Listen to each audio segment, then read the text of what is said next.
Hey guys, it's Kat, and we're here to do yet another reaction to something that I've seen in my feed. You guys know that we like to keep it hot and introspective around here, and that is exactly what I plan to do in this video. But before we get into the video, I wanted to give a huge shout out to my Patreon members and my YouTube members who have been supporting the work that I do. That is particularly helpful in this moment right now where I am, kind of like trying new things. But frankly, I've really enjoyed this whole thing that we've been doing. I've been enjoying the creative aspect of what I'm presenting on this channel now. And so we've been going with the flow. And if you guys want to look behind the scenes and see what these videos look like before they're fully edited, please consider joining either my YouTube or my Patreon. The main difference between the two platforms is that on my Patreon, I also upload personal vlogs and vlogs about my work life. So if you're curious about that, check out my Patreon and also consider becoming a YouTube member.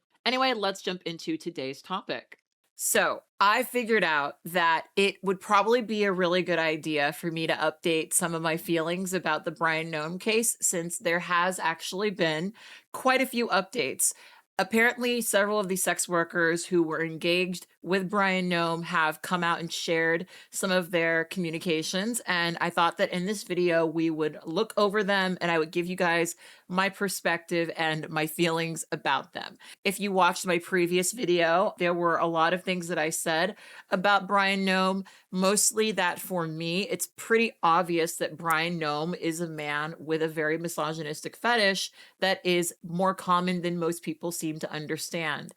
As a transgender woman, I've had a lot of interactions with people who are like Bryon Noem, and it's one of those things where it's so commonplace that it's sort of surprising to me that so many people are so shocked by it all the time. Now, if you follow my blog, blackeinthecity.com, you know that I did write a post in defense of cross-dressing, and I wanted to establish this video by saying a couple of different things that I might not have been clear about in my video. So, as you guys see, let me show you guys my shirt. Not a dom, just a goth. But as you see from my shirt, I am a person who is kink positive. I'm a person who is accepting and celebratory of kink. And transparently, I've been a BDSM community organizer within the city of Los Angeles for many years. I am not a person who believes that kink is inherently bad. And I also am a person who accepts that a lot of the things that people enjoy are taboo. A lot of those things are not going to be understood or well celebrated and embraced by most people. That's kind of the point for a lot of people who engage in these things. It is taboo. It's something that can't be shared publicly or with everybody. And that is why they keep it private, right? A lot of people were questioning whether or not Bryon Noem is a closet case. I personally think that Bryon Noem is just a man with a fetish. And of course, men with fetishes typically keep them secret. I think one of the things we also want to establish right away is that for most of BDSM, it's all about play. Yes, there are some aspects of it that may map very well onto your daily life, but ultimately, it's about escapism. And for most men who are into bimbofication, what they enjoy is this idea of escaping into a hyper feminized, hypersexualized persona. And that's often what it's all about. And for a lot of men who are powerful in their daily lives, this is something that is particularly interesting to them because, frankly, for many of these men, they're walking around in their daily lives with this constant fear of, well, being seen as less of a man. If you read my article about this, the ultimate conclusion I reach is that it's not so much what he's doing in terms of him being a man who's cross-dressing. It's more so the fact that he's doing that while also helping to bring in a white nationalist agenda that very much does want for people like me to, well, not exist anymore. That, for me, is my primary criticism of Bryon Noem, not his engagement in kink, not his cross-dressing, but the fact that he is engaging in this while also damaging the safety of many transgender people across the country. World experts on genocide have stated that we are in the middle of a transgenocide in the United States. And I think that people like this who engage in this behavior and also promote that are some of the worst people in the world. But of course, it's not surprising to me because I've engaged with a lot of these people. And what I've recognized is that quite often they have very complex feelings about trans identity and frankly are not too terribly fond of transgender women beyond fetishizing them. Shout out to my assistant, Alyssa, for putting together all of this information for me to review. Alyssa just got into the school of her choice. I'm very, very proud of her. So I know that I won't probably be able to work with her once she gets into school, but I'm very, very thankful for how she's helped me up to this point. And she is actually the way that we're actually able to read these Daily Mail articles. So, because she managed to get them for me, and I'm very, very thankful to her. So, we're going to read some Daily Mail articles that talk about this. Then, we're going to review some photos and some text messages as we go along. All right, so this is an article called Kristi Noem's husband, Bryon, paid obscene sum to model he begged to marry him. Read all their lewd messages, ... and his pink thong confession. Oh my God. A Barbie doll fetish model has revealed how breast-obsessed Bryon Noem promised to marry her during an online romance, insisting, "You're the one I love." Nicole Racaggno, 47, says that she spent years as a secret confidant to the cross-dressing husband of former Homeland Security Secretary Kristi Noem. The Platinum Blonde claims besotted Bryon, 56, bankrolled her trophy bimbo lifestyle, funneling her thousands of dollars to splurge on handbags, fillers, and diamond rings. She reciprocated with videos of her colossal 38N breast and smutty chats in which the closeted father of three allegedly confessed to wearing a pink thong. Bryon was addicted to my bombshell Barbie curves with enormous breasts, Racaggno boasted to the Daily Mail in an exclusive tell-all. He wanted me to be his ultimate bimbo bride. The Daily Mail stunned the world last week by publishing exclusive photos of clean-cut Bryon Noem wearing enormous fake breasts and hot pants. Blindsided, Kristi asked for prayers after we revealed her husband of 34 years was squeezing into a skimpy outfit to chat with fetish models online. Now, at this point, I'm going to make a statement. The way this article is written, and this is the Daily Mail, they are very clearly trying to fixate specifically on how odd it is that Bryon Noem is a crossdresser. And here's the thing, you guys, you don't gotta like crossdressers, you don't gotta be into it, you don't gotta enjoy it, but there's really nothing wrong with Bryon Noem cross-dressing and enjoying this sort of play. And I want to make that very, very clear. These articles are relying on sort of the shock element of that. A lot of men out there are really into, this exact stuff. Maybe not the cross-dressing aspect, but a lot of men would love to have a big busted blonde woman who they're, using as their sort of bimbo bride, right? So it's kind of interesting to me that it's so stigmatized here, because really it's only really stigmatized because, well, he was also cross-dressing.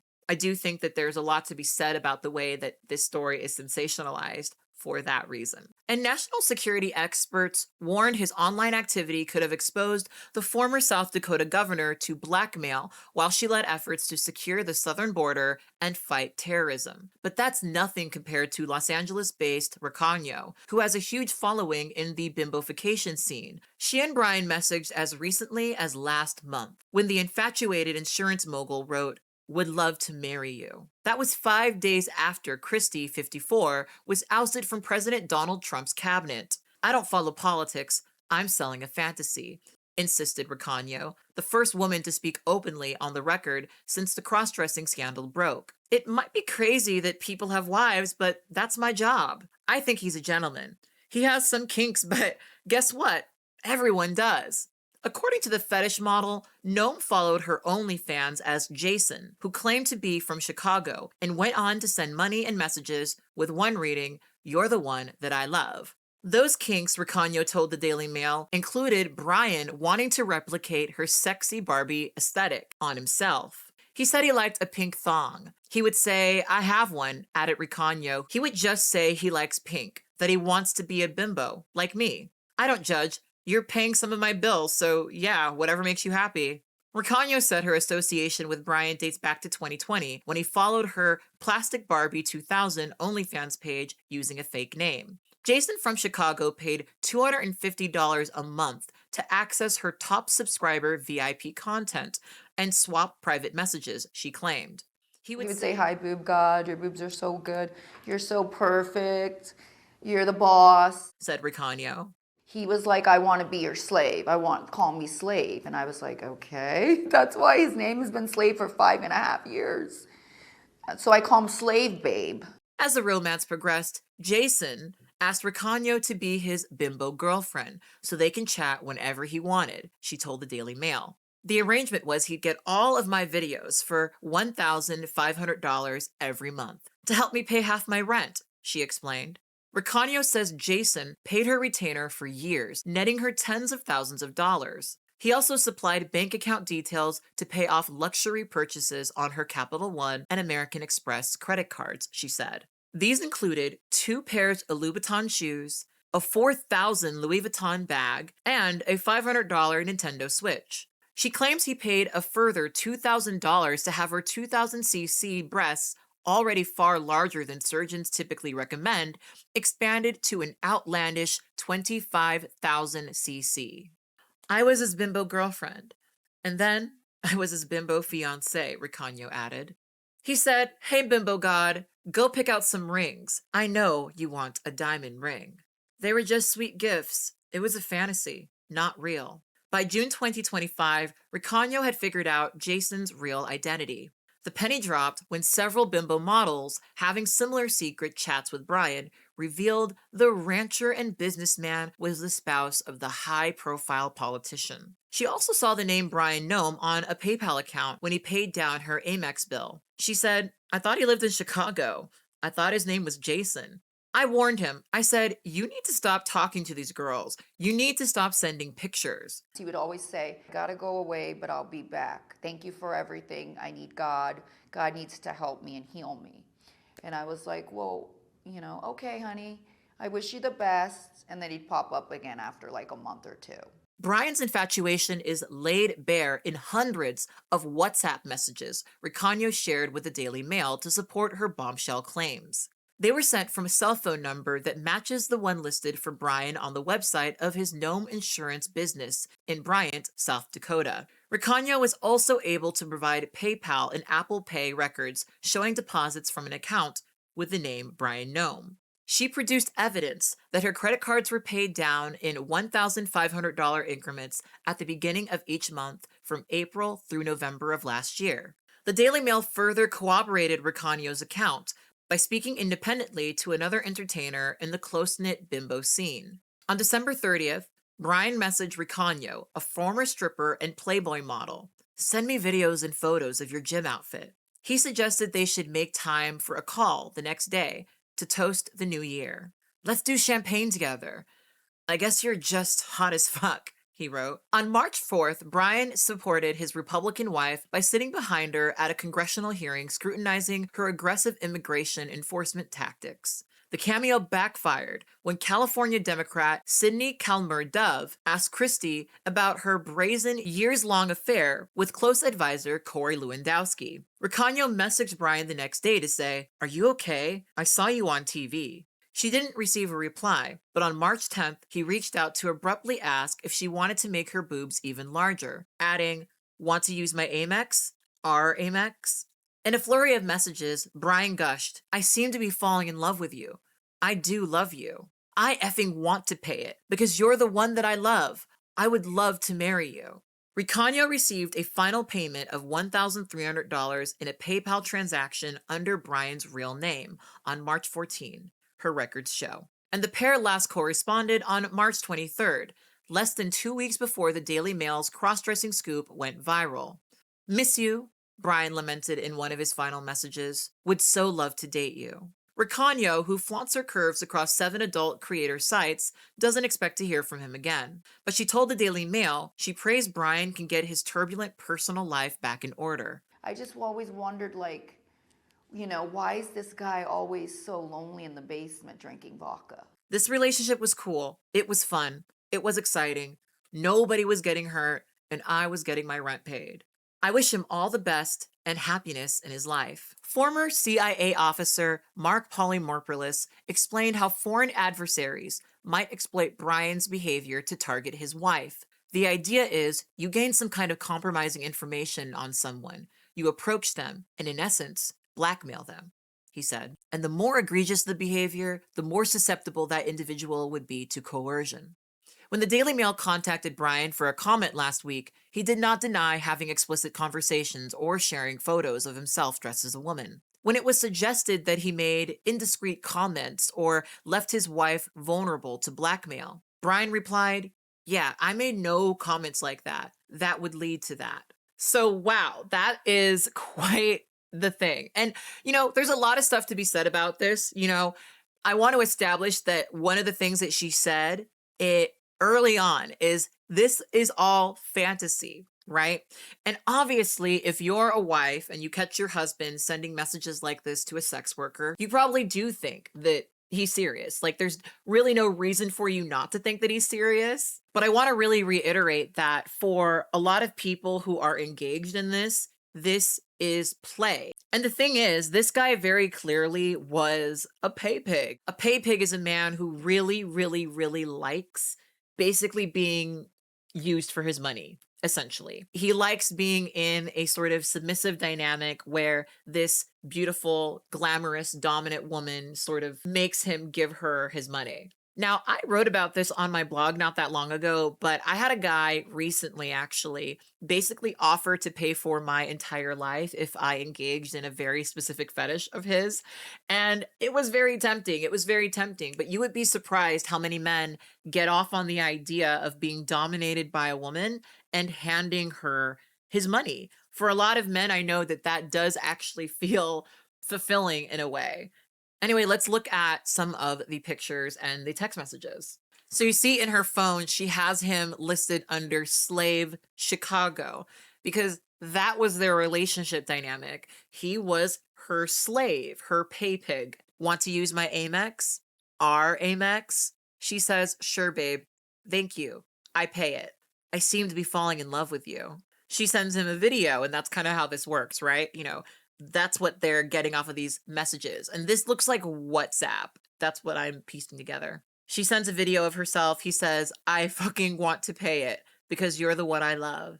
And then look, she's engaging in his fetish. She says, "Okay, sounds hot. Look at this bodysuit pop open with my 2800 cc's. Fuck yes, I know. I'm always your number one bimbo," right? I think for a lot of men, the reason they enjoy stuff like this is because they're able to sort of get some of the interactions that they wish they could get from women. This guy, think about it. He sends her money. She's sexy for him. At least that's how he looks at it. And she's appreciative. And it's not even hard to imagine how someone like Bryon Noem, whose wife at this point in time is much more widely known and much more widely celebrated, may have a desire for that. And then he even says, "Would love to marry you. How are you going to pay off? All paid. Use my Amex." And when he says stuff like this, "would love to marry you," he doesn't actually mean that. I think most sex workers, and I'll even say, like, if you're someone like me, a trans woman who, ends up having a lot of relationships with men that are only digital, right? It's so common for men to be like, "I would love to date you. I would love to marry you," but they don't actually mean it. And if they did, they would be doing that, right? I'll try to do the 1300 on PayPal. Please send the money.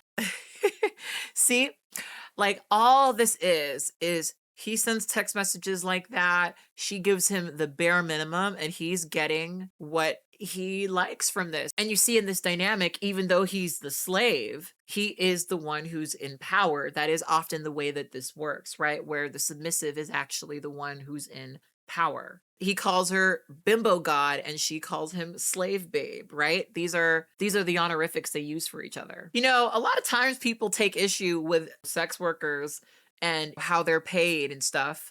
But look at these numbers. Now, I never made this much doing cam work, but that's mostly because I didn't want to do any of this. One of the main ways that I could have probably been more successful when I was doing cam work way back in the day when I was 19. God, that was so long ago. If I did stuff like this, and that's kind of what it's all about, is you end up having these more private connections with the people that are in your audience, and they do stuff like this. That's where most online sex workers make most of their money, not through the sale of their pictures or videos necessarily. I wanted to just throw that out there because a lot of people right now are having conversations about OnlyFans and how, not a lot of people are making as much money as they used to on OnlyFans. And that's probably true.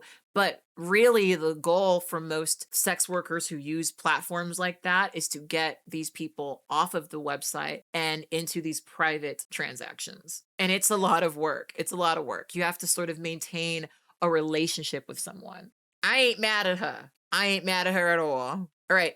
So this is Nicole Racaggno, and when you look at Nicole Racaggno, you get kind of the thing that Bryon Noem was trying to emulate, right? Nicole Racaggno very obviously enjoys having these body modifications. I'm not going to argue against that. But what a lot of people may not understand about sex workers is that usually they're playing a character, and that character often has a gimmick. They have a thing that they're known for, and a lot of times that's the way that a lot of sex workers are able to amass a following. They've got one particular very unique trait that they play up, and a lot of times the things that they produce may not actually be a reflection of their actual sexuality, but instead the character that they know is going to sell. Part of the way that I know sex workers work is that the people who are successful at sex work do this quite well. And when you look through the pictures of Nicole Racaggno, you do see that there's a very particular curated presentation. She is a beautiful blonde woman with sizable breasts who likes to wear pink, right? That is a very common understanding of feminine gender expression. And it's also one that is often associated with bimbofication. This is the embodiment of what a lot of people imagine a bimbo looks like, right? She's Barbie doll, the Barbie bimbo, right? And this kind of branding is usually how these sex workers amass their audience. So a lot of times when I listen to people criticize the package that sex workers are selling their sex work in, it's a little funny to me, mostly because you can't believe that they're genuinely trying to be the thing that they're trying to sell. They're most of us putting on a work face and presenting one version of themselves for work that may or may not really relate to who they are when they're not working. And I have to say, I it's an aesthetic that I do find to be quite cute. I think this shirt's kind of cute. And and there's the Nintendo Switch. There's the Nintendo Switch. If you guys want to know more about my feelings about sex work, you guys can watch the video that I did about the Bop House. I have a lot of thoughts about sex work as a former sex worker, but I want to make it clear that for me personally, around these parts, we will always celebrate that sex work is indeed work. So hopefully you guys understand that when I'm having these conversations, that is the perspective that I'm coming from. I recognize that a lot of people who have husbands probably don't like the idea of their husbands paying OnlyFans models. And I think that there is something to be said about the way that this habit has been developing among men. But at the end of the day, she's working a job and he's paying her for services, and I ain't mad at her for it. Sex workers deserve to be paid.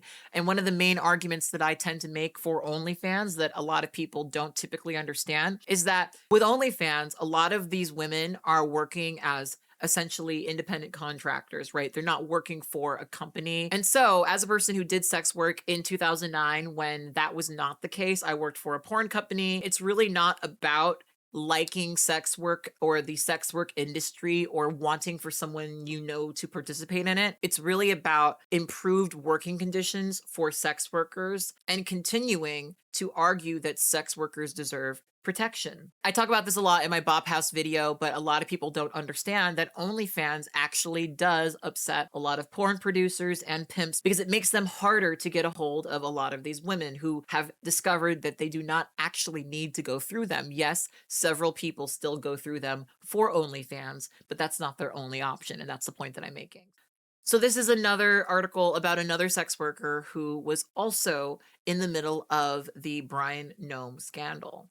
Astonishing audio of Kristi Noem being humiliated by husband Bryon, his desire to gender transition and chosen girl name, damaging ICE messages, and worst insult imaginable for a wife. Oh boy, here we go. Kristi Noem's husband, Bryon, had a one-off secret online relationship with a left-wing dominatrix for more than 9 years, the Daily Mail can exclusively reveal. At times, the former Homeland Security Secretary's husband encouraged Shy Sotomayor as she repeatedly insulted his wife. Bryon fantasized about leaving Kristi for the woman he worshipped as his goddess, and discussed his desire to transition his gender through surgery and hormone therapy. Sotomayor, a 5-foot sex worker known as Raylene Riley, with extra-large 2,500cc breast implants, has shared dozens of phone records and online messages with the Daily Mail, revealing her conversations with the now 56-year-old insurance company executive who used the alias Jason Jackson. We have confirmed the telephone number used was Bryon's, who also paid for their conversations using an email under the pseudonym Crystal Balls 666, and admitted he would like to be referred to by the name Crystal. Very similar to Kristi. Interesante. Muy interesante. In the recordings, Bryon is heard professing his subservience to Sotomayor, who wasn't shy in dissing his wife, then head of DHS, and in particular, criticizing her handling of aggressive ICE operations in Minneapolis. In fact, Bryon was apparently so unfazed by Sotomayor ridiculing Kristi that he told the dominatrix she was so much better than his wife, and that he didn't think his family stands a chance compared to her. Oof. In the end, Sotomayor said that Bryon's demands for her attention seemingly grew so desperate that by late March, she started cutting back on their paid online and phone sessions. He just needed to talk, and it felt more personal than I was comfortable with, said the 30-year-old from Colorado Springs. Fuck your family, Sotomayor texted Bryon on November, later calling the whole Noem clan gross. Love that, he responded. Beside the fact of who your wife is, no one is prettier than me. Do you want me to be a woman? He wrote. Do you want to be a woman for me? She asked. I think I do, he replied. In a recording of a phone conversation they had weeks later, Bryon can be heard telling Sotomayor that he loved her. You told me you loved me, didn't you? I do love you. Do Yes. you? Mm-hmm. Records of their conversation show how gripped Bryon apparently was by his fantasies about hooking up with, being dominated by, and resembling the kind of big-breasted, highly made-up bimbo that he apparently fetishized. I need to be your trans bimbo slut, he wrote Sotomayor. According to Sotomayor, although Bryon at first reached out to her through Twitter, they went on to converse mainly on StreamMate, an adult entertainment platform featuring live cam model services, and on Skype. She said he paid $15 a minute for her to chat with and pose for him. Rather than wanting to see her ginormous breasts naked, she said he preferred that she stuffed them into tight-fitting latex and leather. Now, I want to point this out at this point. The picture that came out of him with the big balloons under the tight-fitting dress, that's what he's trying to emulate. He's trying to emulate the look and feeling of very large breasts underneath tight-fitting clothing. And that's kind of what it's about. He can close his eyes, touch his chest, and imagine that that's the similar feeling that touching especially enhanced breasts would be like. Again, a lot of men that are into this particular fetish kind of enjoy this idea of feminizing themselves, often because it is degrading to them in one way or another. I don't embrace the airhead, ditzy personality that a lot of bimbos do. I expect to be worshipped, not degraded, right? And that's an important clarification. She said Bryon especially appreciated hearing her talk about her other married clients who were bored of their wives. Keep in mind what I said about how a lot of times these men have a very particular complex about the women that they're in relationships with. Quite often they're in a relationship with a woman who they feel like in one way or another has let themselves go. And so, obviously I'm not going to say Kristi Noem didn't do her surgical procedures because that's what she wanted for herself, but you have to think about how he fetishizes these women getting these surgical procedures and how she's changed her physical appearance over time. You have to keep in mind that these conservatives are trying to bring in and normalize a very hyper-misogynistic world, one where they can just casually state that a woman's appearance is not sexually satisfying to them. For years, she took his word for it when he claimed to be a CEO of a company in Chicago.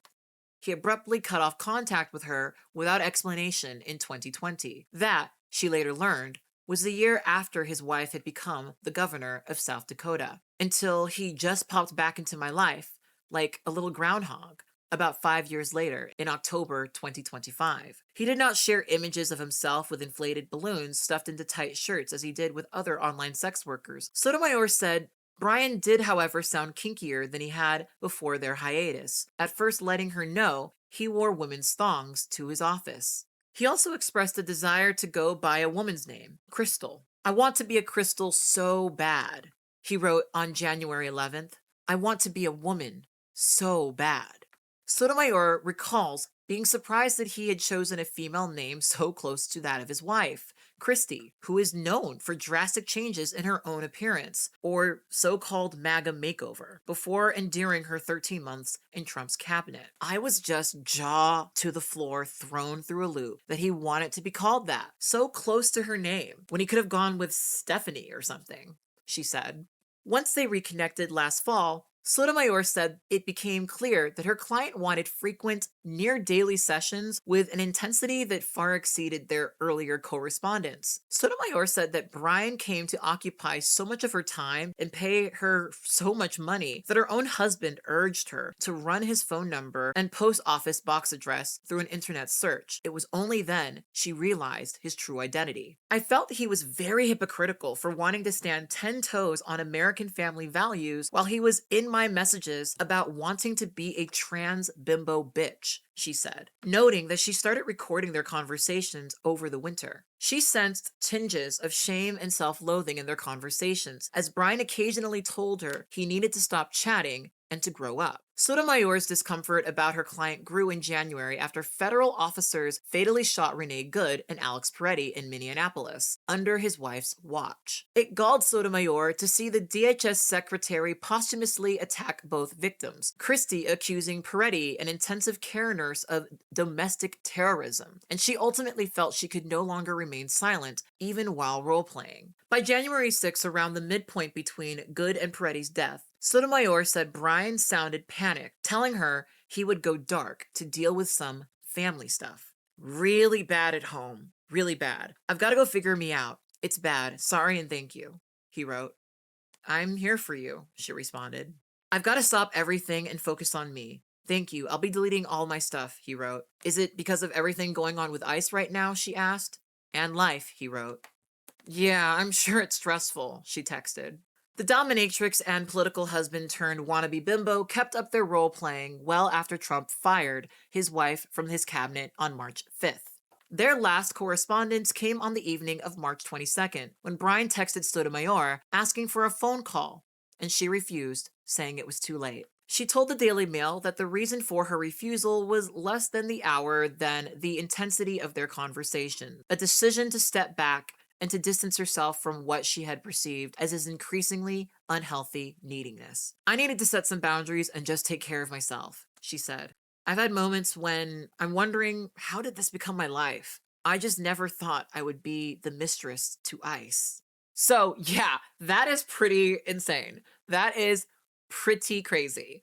So this is Shy Sotomayor, and as you see, they are yittying. The titties are tittying, so to speak. She looks so cute. I actually think that this is such a cute little look. This is her as well. And you can kind of see that this is also a very different vibe. This is a little bit more of like an alternative bimbo. But you also see that she does have a sort of look and vibe that she curates. And that is part of it, right? But these two women, even though they have very different aesthetics, have one thing in common, right? Large enhancements, right? Now, there are some comments in this post about Bryon wanting to become a woman. I want to talk about that really quickly. Something I mentioned in my video is that a lot of times the reason why people think that trans women have like a sexual fetish for being transgender is because a lot of these conservative men, that's kind of the only way they can conceive of like a trans person transitioning, right? I'm a straight woman. I don't look at myself and get turned on. And if I did, it still wouldn't be a bad thing. Still wouldn't be a bad thing, right? I do think that when people talk about autogynephelia, though, they're often talking about men like Bryon Noem, right? Men who do get sexually turned on by the idea of changing their bodies and looking like a woman, right? And I want to make it very clear that this is fantasy. This is all fantasy, right? And for a lot of people who are into this fetish, it will never actually go over to them being transgender. But I want to say this, for a lot of people, cross-dressing is how they arrive to a transgender identity. For some people, especially within more conservative communities where there aren't a lot of people like that around them, cross-dressing is the thing that they do privately in their homes. They're able to have conversations with people on the internet about what their gender is and what their identity is. And from there, they can start to have conversations about who they are with themselves that may actually end up leading them to exploring their gender. And while I would say that that's not something that's like super common amongst cross-dressers, it is something that happens. But it's very clear that for him, this was fantasy. He had no desire to actually transition. And I actually do think there's a lot to be said about him choosing a name that is so similar to that of his wife, right? I mean, even if you look at the text messages, right? This is all just fetish shit, right? This is all fetish shit. And I want to make it clear that a really central part of this for a lot of people is the idea of a woman making them feminine, right? A woman with a very soft but very forceful hand feminizing them, right? And so he says, do you want me to be a woman? She says, do you want to be a woman for me? He says, I think I do. What do you think? What do you want? She says, I think you'd make a great woman. And he says, I would have to agree with you. Hair removal, huge fake tits, ass implants, hormones. So hot, right? And then he says, but only if you want it. So I don't get the vibe that he's actually interested in gender transition. I think this is a fantasy for him. Again, that's what this is for most people. He says, I will be your trans girl, long hair, big lips, boobs. She says, good. I'll make you the prettiest trans girl ever, right? And that's the thing. A lot of times, like when fetishists talk about trans women, we exist in this weird, like fetishistic realm for them. I'm saying this as like a trans woman who has never had breast implants and hasn't had half of this shit, right? We exist in like this kind of like fetish sized way. A lot of times men who have sissification fetishes or have bimbo fetishes, they will actually steal images of actual transgender women who have gone through all of those surgeries and frame their bodies as men who have been feminized by women, right? So there's a lot of conflation within this kind of fetishist with transgender women. And as I talked about in a previous video, one of the things that as I've spoken about in a previous video, one of the things that always gets me about this is like, I've had a lot of arguments and a lot of debates with these guys about this shit. And a lot of the time, these guys don't actually respect the idea that trans women are women. They don't actually respect the idea that trans people do have a valid gender. And you do sort of see that in the way that they talk about this. Now, I'm not mad at the sex worker for feeding into it because she's just trying to make money. And she knows that men like this are often fetishizing transgender women and also repulsed by transgender women. And those things, I know they seem very much in conflict with each other, but do go hand in hand for a lot of men like this. Again, I wrote more about this on my blog. Check it out, blackeinthecity.com. I do talk a little bit more about this, but I don't think Bryon Noem is even remotely close to being trans. I think that he fetishizes the idea of a woman fetishizing him. And from what I know from a lot of sissy stuff, trans women are often the like stand-in figures for a lot of these men who have a fetish for men being feminized by women. You don't have to take my word for it. Like if you go on the corners of the internet, look at like half of these like caption pages where that's what they talk about. They will literally take images of trans performers. I often see when this stuff comes into my feed, Natalie Mars. God, I forget her name, but she got the hair like this a lot. What is her name? Very, very popular trans performer. If you know it, put it in the comment section, I guess. We could get you a nice little collar that says crystal on it. Yeah. for your name that you've chosen. Mm-hmm. What's the color of your thong that you have on? It's nude. Nude. We gotta get you more exciting panties. Okay. I bet you would wear my thongs, wouldn't you? I would. Maybe one day I can send you some. Well, you already like wearing thongs, don't you? I do. Might as well just dress you up. So I want to say this, right? It is kind of uncomfortable to me in some ways that we are having such a close look into this because, frankly, I know that a lot of this stuff is discomforting to people, but there's nothing wrong with him having this interest, right? Again, I want to reiterate that the issue here is that he has this interest. He's on here talking about being a trans bimbo and all this other shit, while he and his wife are ushering in a reality for transgender people where we don't have access to these things, where we don't have access to gender affirming care.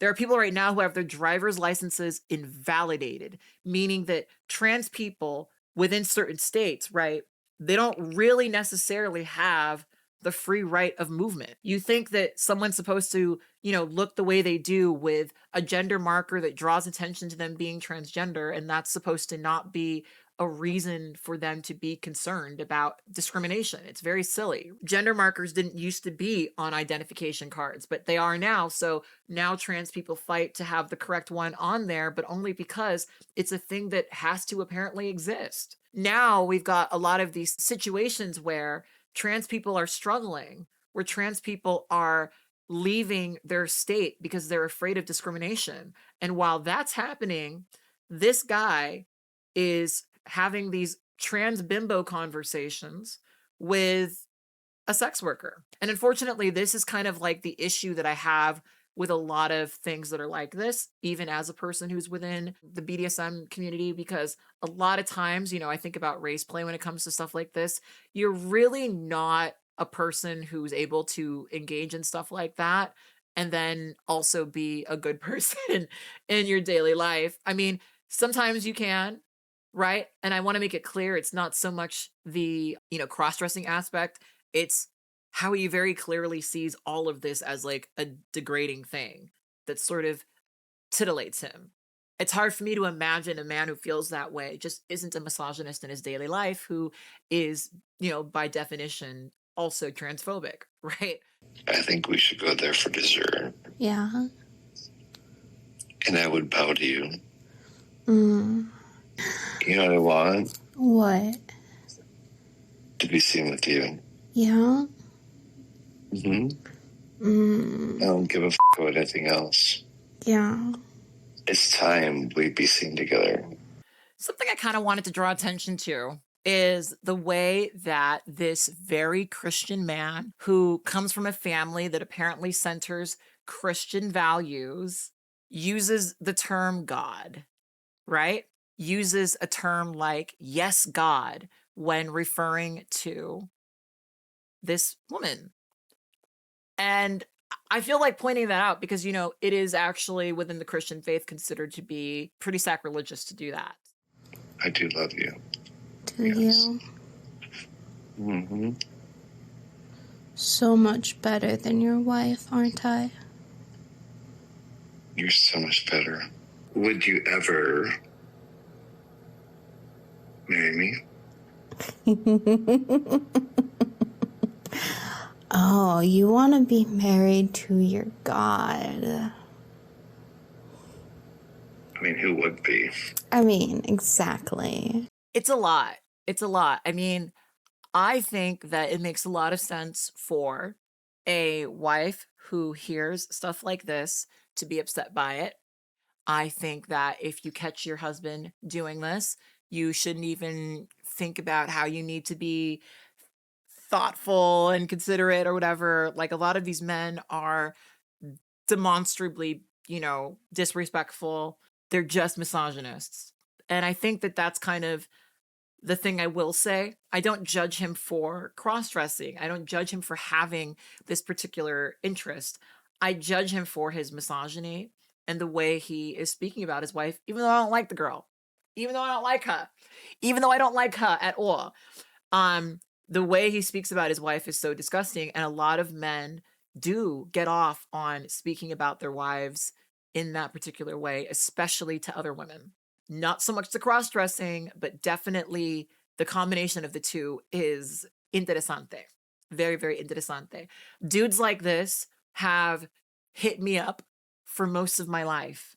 And a lot of them, they view trans women as like in the same category of sex worker, especially if they're like attracted to them. And so a lot of times they'll contact them and they will speak to them a certain way about their wives. You'll notice that he told both sex workers largely the same thing, that they're so much more attractive than his wife, that he's willing to leave her for them, and that he would love to be seen with them and doesn't care if people know that he's in a relationship with them. He proposed to both of them, asked about whether or not they wanted to get married, and really, it's an ego thing, right? So anyway, I wanted to give an update about that. I wanted to share my thoughts about all of the developments here. This is a case that I find to be really interesting because there are a lot of different layers to it, right? There's clearly this desire to inspire repulsion around sex work and also around cross-dressing and other kinky things. But I want to reiterate that for most people, this is just play. And again, if you want to hear more about my feelings about that, watch my previous video about Bryon Noem. And if you want to hear more of my feelings about sex work, you can go check out the video essay that I did about the Bop House.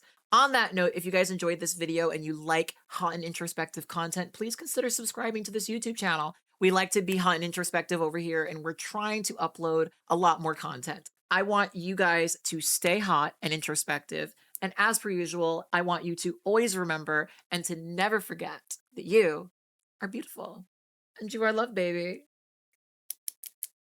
Bye.